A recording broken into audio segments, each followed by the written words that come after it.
as I say, we are on Facebook and Twitter as well. Just use the hashtag #MRWomenToday. Sorry, I was just leaning over to clean the screen because clearly some water or something on it. I don't know how it got there. It wasn't me. Anyway, speaking of water, we're all about the seamless links here. It has been described as the last female taboo, and there is a new survey which has revealed the extent to which women try and keep this problem hidden. And too many people, especially those who have had children, just accept that continence issues are something they have to live with, whereas in actual fact, at least 70% can be cured or at least improved. And we should say this is something that can affect men as well. And we're going to be talking all about this with Karen Keeling, who is a community nursing continence advisor. Karen, lovely to have you back on the show. It's a couple of years since... it's actually 2 years since you were last here. Thank you for having me. Well, and you brought cake as well, so you will always be welcome. Okay, so let's just sort of get back to the root of this then. When we're talking about continence issues, what exactly are we talking about, Karen? Well, the continence is basically bladders and bowels. So quite often bladders is the thing that everybody thinks about. Bowels can also play a part. But certainly the bladder side of it, people do just accept it as normal. And it's becoming now much more accepted because there's advertisements on telly which just seem to make it normal. There was a recent sort of tweet out that says that people buying incontinence products from 1998 to 2008 has gone from 1 million to 25 million. That's incredible. I mean, that's a phenomenal amount. Is that because the products are better? More people have got the issues? No, I think it's just that people basically go for that as a first line answer, because obviously they are now designed for what they're supposed to be, but basically that is sort of an easy answer of how to deal with it. Do you know, I find this fascinating because we started off the programme talking about the fact that, you know, people don't talk about body hair, people don't talk about sanitary products, and you'd think in this instance, talking about continence or incontinence products, that it would be a good thing that they are now advertised and spoken about quite so freely and quite openly, but actually it's giving the wrong message, isn't it? It is, because it's one of those, I mean, it's like a little red flag when it comes on the telly. I think my husband sort of has a cringe every time he sees it because he knows I'm going to have a little huffy moment in the corner and go, please can people do their pelvic floor exercises, or at least come and see somebody that can actually point them in the right direction of getting some help. Although in fairness, if it is stress incontinence, which is the main one they're really hinting at on those adverts, actually just doing your own pelvic floors, if you know how to do them properly, is the cure that basically can, you don't even need to see anybody, you can do it yourself. Okay, and that is something, particularly women who are pregnant, when you are told that. I always remember one of the community midwives saying to me, think trampoline, not hammock, when it comes to your pelvic floors, because you want to keep them in shape, I suppose, Karen.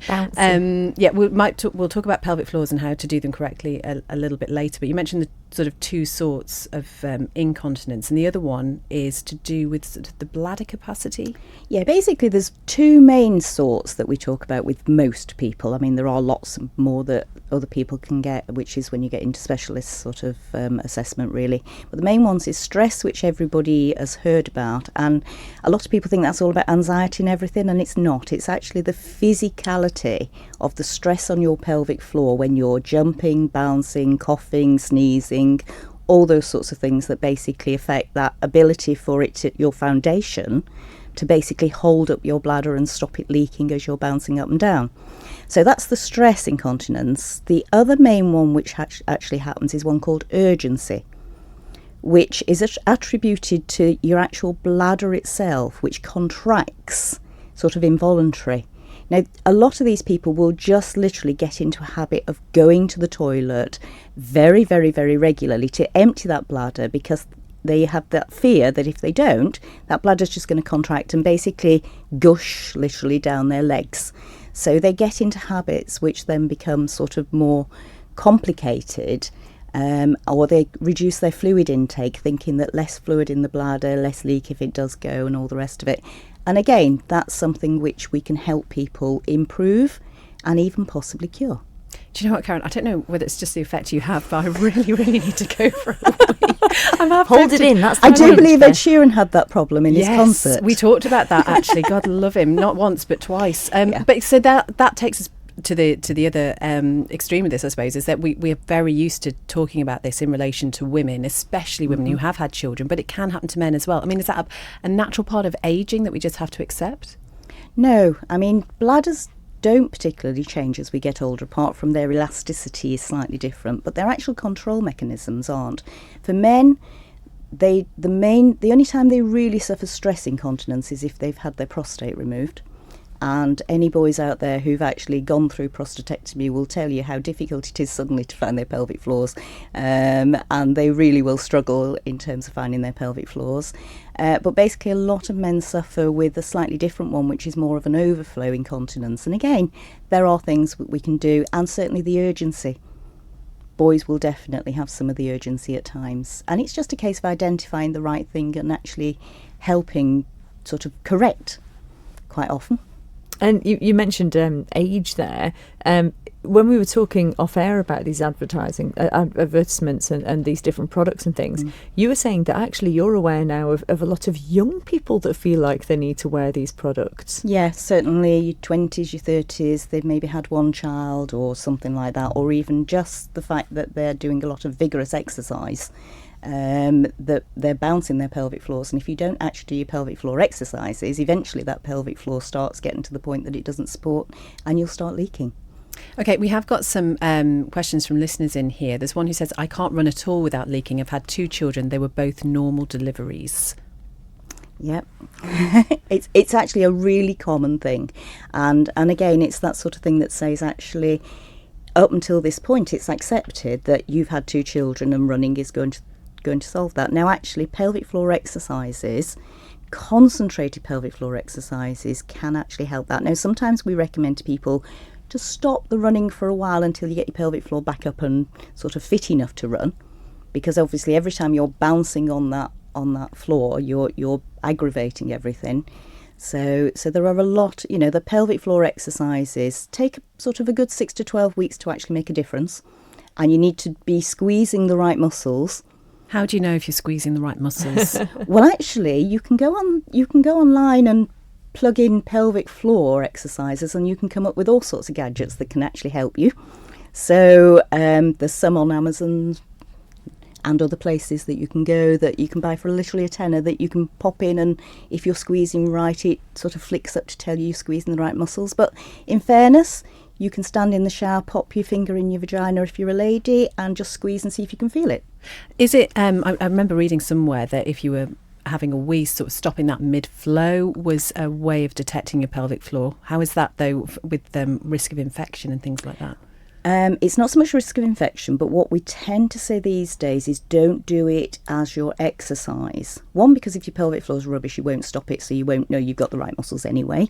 But the other thing is actually constantly stopping is more a case of it confuses the brain as to whether it's supposed to be peeing or not peeing, and sometimes it then creates slight more problems in other ways for your brain and how you naturally pee.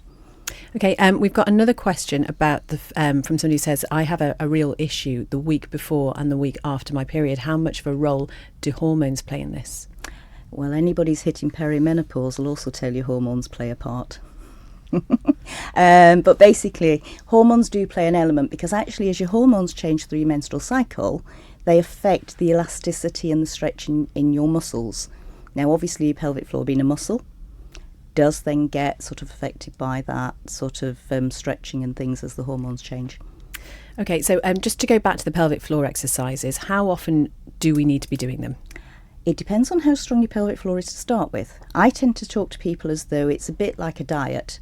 If your diet's been good and you don't need to lose weight, then a maintenance of good eating is fine. So that would be a couple of times a day.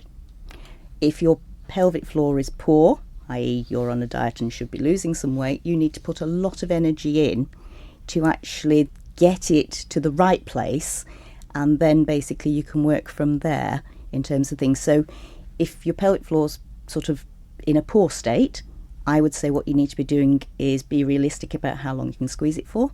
Squeeze it, hold it for about 3 seconds, release it, repeat it about 3 times. Do that 3 or 4 times a day. Start building that up. The next week you're aiming to hold for 4 or 5 seconds, repeating it 4 or 5 times. And to be the strongest it can be, we would be recommending 10-second holds, 10 repeats. And if your pelvic floor's still holding at that, you've got a good pelvic floor level. Somebody once suggested to me that you should do your pelvic floors every time you go past some traffic lights, just to remind you. There's not enough on the Isle of Man. No. Do you know what? So, it's a good point, though, because there is actually an app for that now. There is, yes. I mean, one of the things which we quite often advocate is people struggle to remember to do them. I mean, certainly now everybody who's smartphone orientated is you can go online to your app store and you can download something called the Squeezy app, which is done by the NHS, and it's a couple of quid.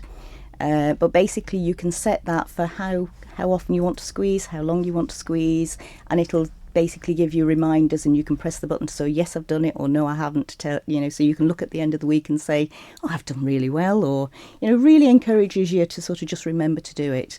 I was talking to Chrissy earlier, and for the people who aren't allowed phones in work but they're in front of computers, you can set yourself just a little code word on your computer that reminds you and things. So there's lots of technology that can help.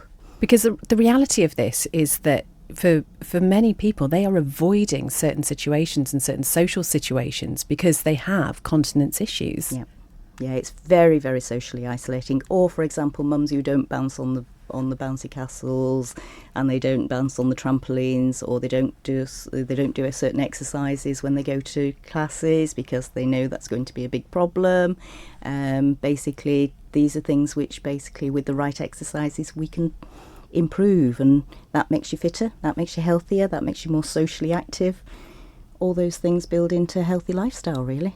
And we've talked a lot, and this does often come up with regards to pregnancy and people thinking that that it is an effect of having given birth. But there are people who've had C-sections that can also experience this because, as you were explaining to us off air before, it's partly the weight of the baby as well. Tell us about that, Jo. Yeah, basically one of the big things on the stress on the pelvic floor is weight.